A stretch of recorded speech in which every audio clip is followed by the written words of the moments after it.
Hello and welcome back to my channel. In this video, as you can see by the title, I will be talking about K-pop groups that I, in my personal opinion, think that deserved a lot better than what they are getting at the moment within the industry. I do also want to add that you will be seeing some idols or some groups within this video that you might believe or think, why the hell are they in this video? They do not deserve more. They have the attention that they actually need. They are known. This video is not specifically for underappreciated groups or groups that are not talked about. In this video, you will see groups that actually are talked about a lot. Also, those groups, in my opinion, lack in some other type of way. It might be views, it might be sales, it might be just recognition in general, actual following of actual fans that stand the group. Some of these groups are actually just groups that you don't see the following of them being so regular, and they deserve that kind of regular actual following. So I will be speaking and actually telling you in which way I believe each of these groups deserves that.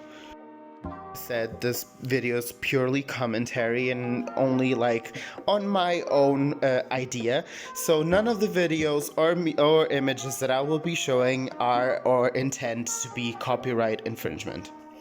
I do not own myself any of the images or videos that I will be showing, and I'll be leaving links and names for every single group down below in the description.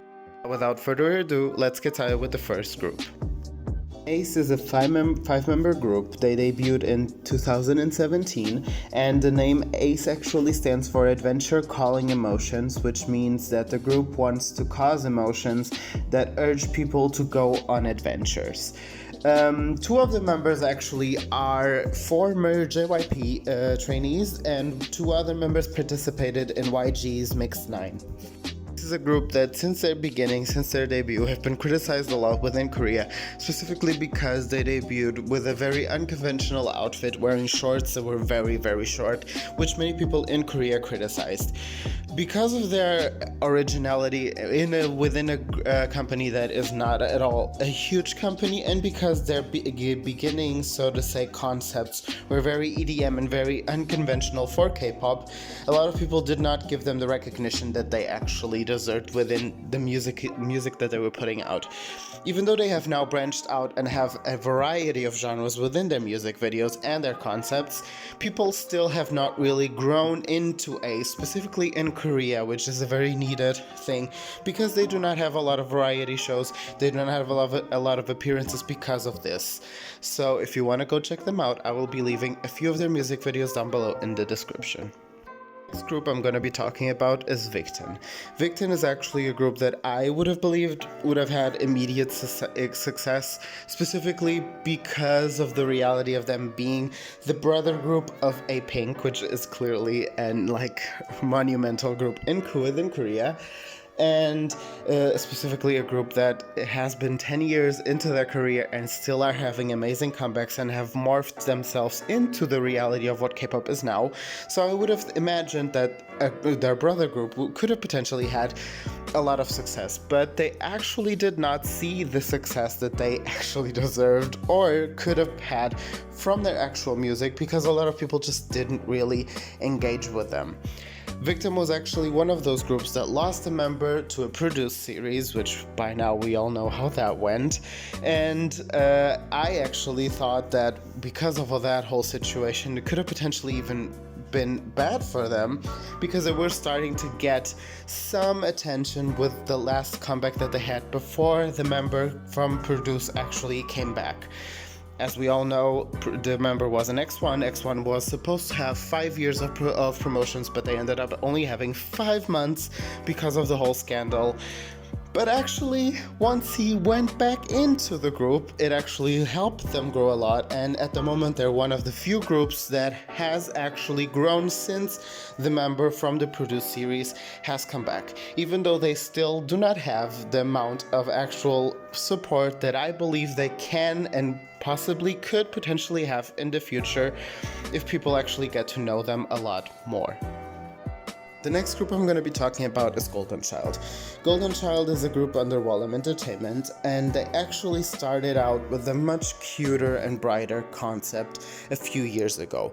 A concept that did not bring them a lot of support, did not bring them a lot of attention, and actually just last year, the group and the company decided to repackage them and give them a whole new image and concept with their comeback Wannabe, which was actually the comeback that sort of brought them into the light a bit more. They still do not have, in my opinion, at all the number of support that they could potentially have in the future for a group that has been around for a few years. With these new concepts, with the sexier and darker concept, they definitely do have more potential, and people are looking at them more, since even they participated at the moment in, not at the moment because it's finished, but they participated in Road to Kingdom. They were one of the earliest groups to be eliminated, but it still gave them a lot of buzz, and hopefully with the show and with the new concept, they have more potential and get more support over time, and possibly could potentially actually get the support that I believe myself that they deserve, as a group that has been around for a few years and had to go through such a big change to actually see the light. Next group I'm going to be talking about is LOONA. LOONA is possibly a group that you have definitely heard of, because they have been talked about a lot since their debut. They are a group that had a very different approach to what the debut was. Actually, all of the girls had solo debuts before they became the actual group in itself. Then they had subunit debuts before they actually became the group too. And only around 3 years ago did they actually, or 2 years ago, did they actually have their group debut with HIHI. It was very cutesy. It didn't really register with a lot of people. They did have a bit more like sort of support and were pushed a bit more into the light with their comeback Butterfly. But even then, and now they had a very successful comeback with So What, which actually gave them their first win. But even then, if you actually go and watch and look at LOONA themselves and the way they are, the way their fandom works, they have a very, very strong fandom, but it is still very small in comparison to what their actual talent and their actual concepts and the actual music that they do could potentially give.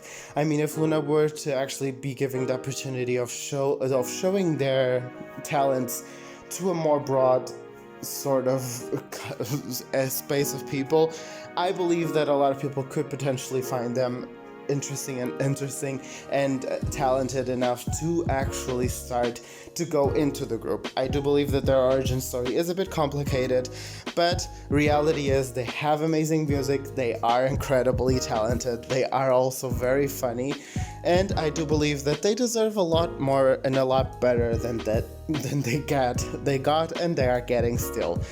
I do believe and hope that will be changing from now on, since So What did so well, and I hope it does. They finally also got their light stick, so hopefully you'll also go and check them out now.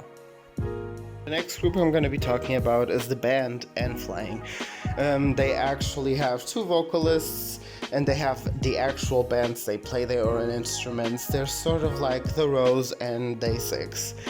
But I do believe that they themselves specifically, I don't know why, don't ask me, I mean, it's my opinion, like I said, but I do believe that they have something very special.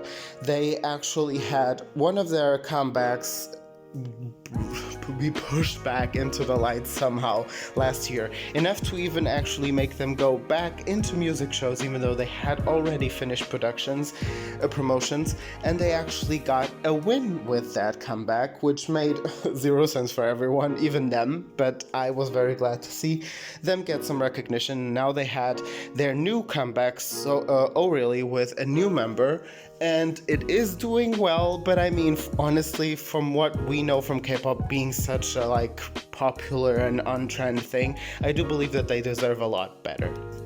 From playing their own instruments to the visuals that the group has, to them being extremely funny, with two members even having a YouTube channel that is possibly one of my favorite YouTube channels at the moment. I'll be leaving all of the links for their previous music videos, a few of their previous music videos, and that YouTube channel down below in the description, so please go check them out. Okay, so I know what you're thinking. If you're watching at this image and you're thinking, okay, so he got it, he made a mistake, and he actually put the wrong image up. No, I'm actually going to be talking about GOT7.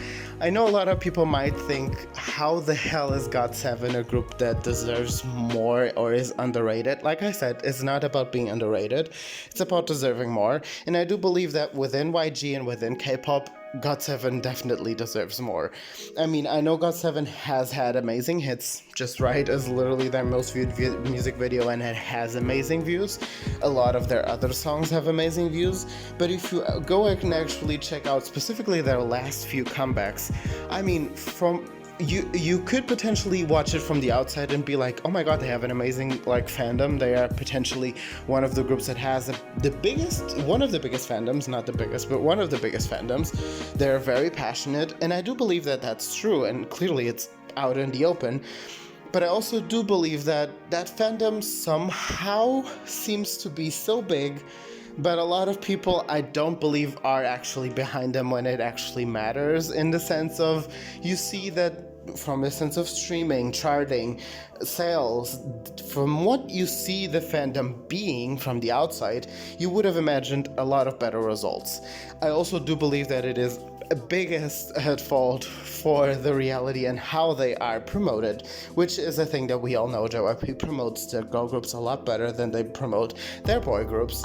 And I do see that, and everyone sees that in some light, in some way. And yeah, I do believe that that's also the case. I do believe that JYP definitely needs to promote GOT7 a lot better. And I do hope that that happens. I do hope that he sees their potential, and I do hope that also the fans that are out here talking about GOT7 like they like them, but then when it actually comes to the moment of actually listening to their music and trying to promote them, they're nowhere to be seen. I hope that that changes, because I know that for the actual fandom and the actual people that love them and follow them, it is very frustrating to see the results not being those that they thought and that they think could potentially be the reality if the people that actually talk about liking GOT7 were actually behind GOT7 when it actually comes to the moment they need them. Okay, again, I know what you're probably thinking, and you're probably like, this boy is crazy. I know, Tomorrow by Together, not a group that you would potentially think would need or deserve better. I mean, they are the brother group of BTS. Yes, it is true. And yes, they got a lot of attention for their debut. They won Rookie of the Year and everything that they could potentially have won. But reality is, TXT had the hype train in which every army jumped in which every person that knew about BTS jumped in. Everyone in the K-pop industry was like, oh my god, they're the next big thing, and they jumped in. But what happened was, after their first year and after the debut, a lot of people actually decided, well, I've been riding this train for a while, let me get out, because it's not really my thing anymore. But specifically because they also didn't really try to actually go back and listen to their comebacks once they happened. Runaway happened. Lastly, just a few weeks ago, Can't You See Me happened, and both of those comebacks had the potential of being even bigger than Crown was, in my opinion. And we did not see that reality actually being reflected within the numbers. This because, like I said, a lot of people left the hype train, and a lot of actual MOAs, which is the fandom name for TXT, are happy about this because they did not like the fact that people were hyping them just because they were the brother company of BTS, which I believe and I understand. And just because of this, I mean, and I say this, I believe TXT deserves better in the sense that people left them sort of behind once the hype went away. The next group I'm going to be talking about is CIX. CIX, in my opinion, had an amazing debut last year. They had a very sexy and provocative debut that made people talk about them. I mean, I saw literal reaction videos for this flooded because of the whole very sexy and sensual and very provocative debut that they had. And after that, I imagined and I thought, well, okay, they're going to be one of those groups that is going to climb up now. I was just imagining and I could see it, their climb. And then their comeback happened, which for some reason a lot of people didn't really go for, which I will never understand because it was not as sexy, it was not as provocative, it was still very trendy, it was very well produced, and it is possibly one of the most amazing masterpieces in the sense of lyrically. Their music video had the most amazing concept, the most amazing message of oppression and the educational system in Korea and mental illness. It was an amazing comeback in the sense of the incredibly deep message that it had. But unfortunately, for the reason of it not being so provocative and sexy, which was what people were expecting from them because of their debut, they lost a lot of that attention that they got from that debut, which I think is so unfortunate, but it is also clearly the reality we know and love. So not really within this industry and within our society in general. When it comes to music, it is very much easier to sell when it is sexy, and sex sells. I mean, that's a thing for a reason. But I do hope that a lot of people now will go check them out when their next comeback. Group I'm going to be talking about is BVNDIT. BVNDIT is one of those groups that, first of all, they're the sister group of the solo artist and possible solo queen of K-pop, which is Chungha. They're from the same company. Chungha actually was a lot you could say involved with their debut. I mean, their debut literally starts with a sample of Chungha's Gotta Go, which was an iconic video. Their debut was not bad. Their comebacks were not bad. But once again, they were one of those groups that sort of seemed like they could have potentially had the hype, but then a lot of people did not channel in and actually kept on with them. Which is very sad because their comeback and their first comeback and this last comeback have so much potential. They could have potentially have been such great and amazing hits within the K-pop industry, but a lot of people sort of saw their debut and thought it's a bit too innocent, it's not really my thing, and they didn't really channel in and didn't continue on the journey with the girls, which I do hope changes a lot because they really do deserve it. They work hard as hell, they dance so incredibly well, they have amazing vocals, and their vocals are incredibly different from usual vocals. If you will go and actually listen to them, their voices are incredibly unusual within the K-pop industry, and a lot of people have been saying this. You actually go check out reactions to their music videos and to their comebacks. A lot of people go crazy when they hear their voices for the first time because their voices are so not what you would usually see in K-pop. It's amazing, and I hope that people actually go and check them out. I'll be leaving their latest comeback in the link in the description, so please go check it out. Once again, let's begin. I know you're probably thinking, what the hell? I am going to be talking about the whole set. I'm going to be talking about NCT Dream, NCT 127, and actually also WAYV.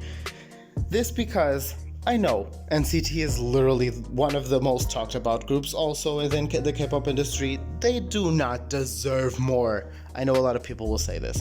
What do I mean with deserve more? What I mean with deserve more is I know they already have a big following. I know this already.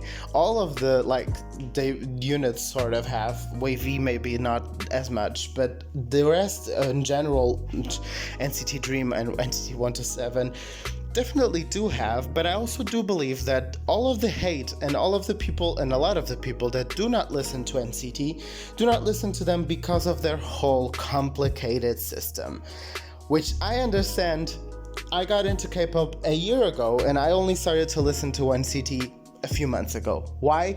Because in the beginning I thought, do you believe that I am going to actually get into that storyline and get it into 5 minutes to actually try to understand how NCT works?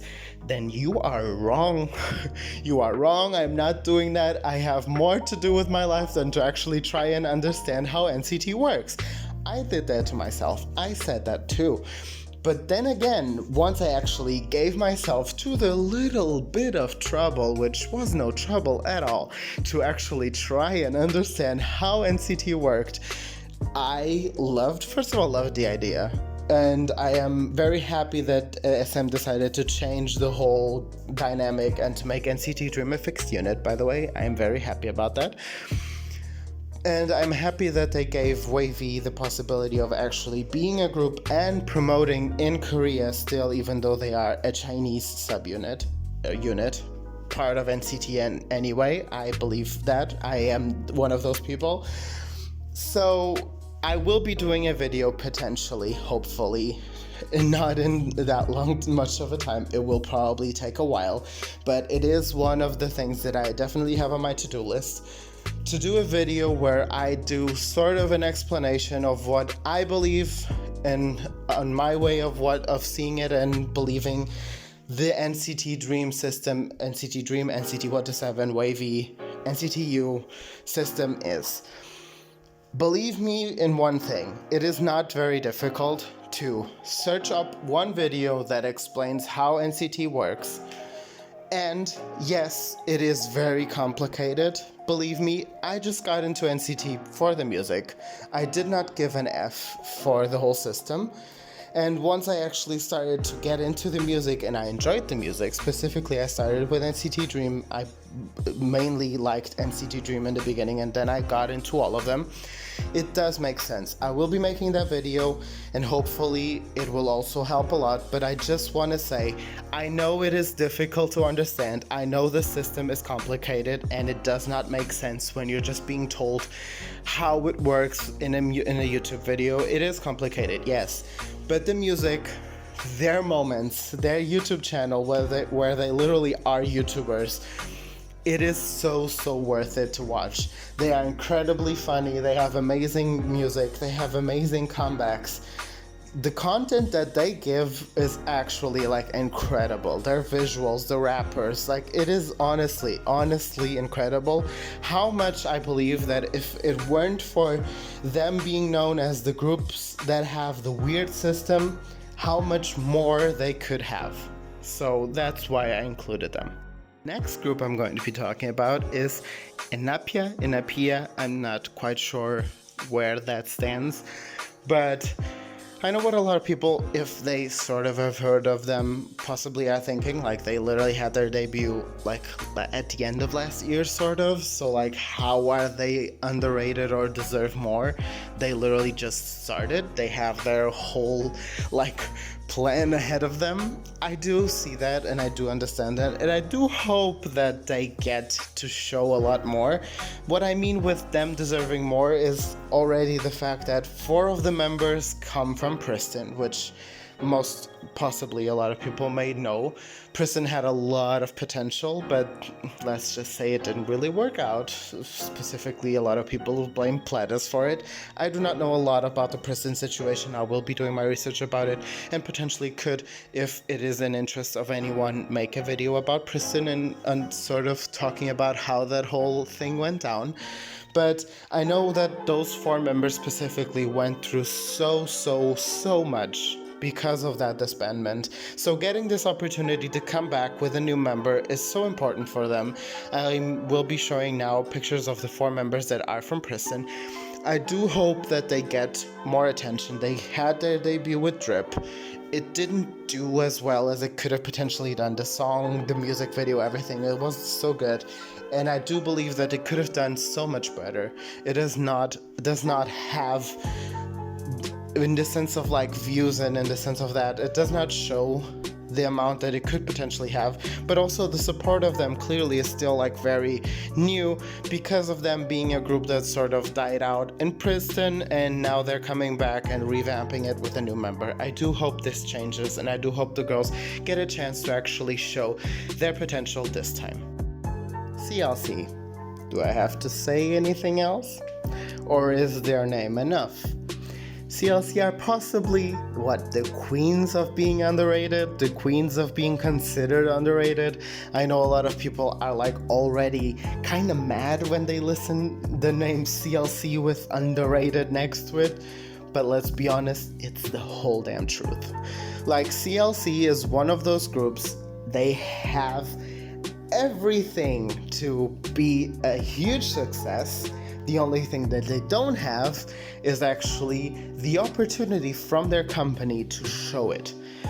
They have great concepts, they have amazing music videos, they have the whole ass talent, but then stuff just keeps on happening to them that leads to them not getting that opportunity. I mean, just the fact that La Vie en Rose from IZ*ONE, which was possibly one of the biggest debuts ever, was a song that was for CLC, and it could have potentially been the song for CLC, but then it was sold to IZ*ONE by Cube, and it did not get to the hands of CLC, even though it was already in the hands of CLC. They were already giving hints, they had filmed, it was so weird and stupid to see. That whole situation was so idiotic.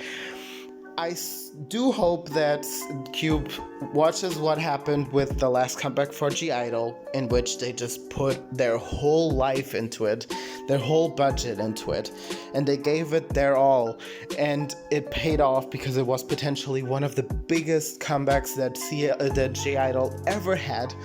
And I know that it was specifically in a lot because of them coming off of Queendom, which I get, but I do hope that they give CLC the possibility of getting a budget like that, because I do believe, like, in my soul, that if CLC actually had the potential of having a budget-ask debut, not really, because they've already had their debut, comeback, in which they have like the possibility of going a whole new mile, I know the fans of CLC will like blow it up, and I know that CLC will blow up.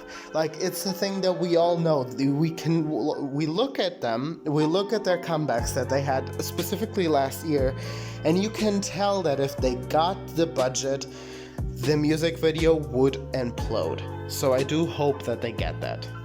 The next group I'm going to be talking about is MEKI. I mean, MEKI, to be honest, is that group that a lot of people, when they speak specifically of their last concepts, they say it's like if TT from Twice had a baby with Feel Special from Twice. It has the sophisticated visual vibe of Feel Special, jewels, dresses, womanhood, but it has that element of cutesiness and of bubblegumish. It is very Red Velvet, Twice, if you had to compare it to anything, because it does not have a comparable reality in the sense of MEKI has their own style, which is why I actually got into MEKI so much easier than I got into Red Velvet or Twice. They have a very own song. Picky Picky was an amazing song, Dazzle Dazzle was an amazing song, Oopsie with their last comeback is a bit more dark, but it has a great sound as well. And I believed and I thought that MEKI could have potentially had been a lot bigger, just in the sense of them having two members of IOI, which, as we all know, was like literally one of the first group of produce within the girls that happened. A lot of people loved them. I mean, Somi clearly did like so well in her solos, and other people from their group actually had a lot more recognition than MEKI had. So I do hope that MEKI will one day have that like stardom and that like push and punch into the industry, because at the moment they do not really have it. I don't know if what they need is for them to completely change their concept up to, but I feel like seeing these groups have to give up their more brighter concepts to going into more darker and sexy concepts just to be seen is so sad. And I do hope that they get the potential and possibility of continuing this concept, and the group does not give up on the entertainment company does not give up on them, so that they can actually show what they're made of and what they can do.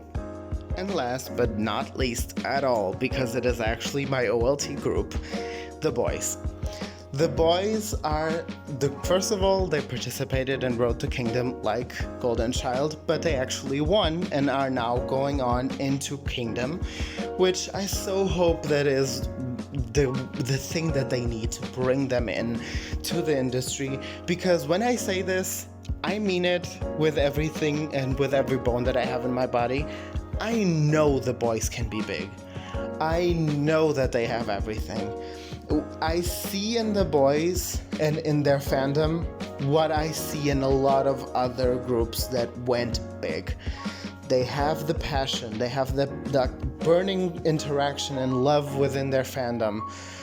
It's completely a family. Their music is unbelievable. Their productions are incredible. Their talent is undeniable. Like, if you go and watch their performances on Road to Kingdom, they dance, they sing, and they rap like a lot of other groups do not do at all. Like, it's unbelievable how much I actually got to believe in them once I got into them. They are so funny. Their variety shows and their shows that they do are incredibly funny. Their V-Lives are like variety shows. Like, you cannot not laugh at them. Like, it's incredible how they are like that. I honestly have to say, I just cannot wait for the day that the K-pop industry, and outside of Korea also, but within Korea specifically also, they just see what these boys have. Because that day, they are going to regret not seeing it sooner. And that's all I have to say.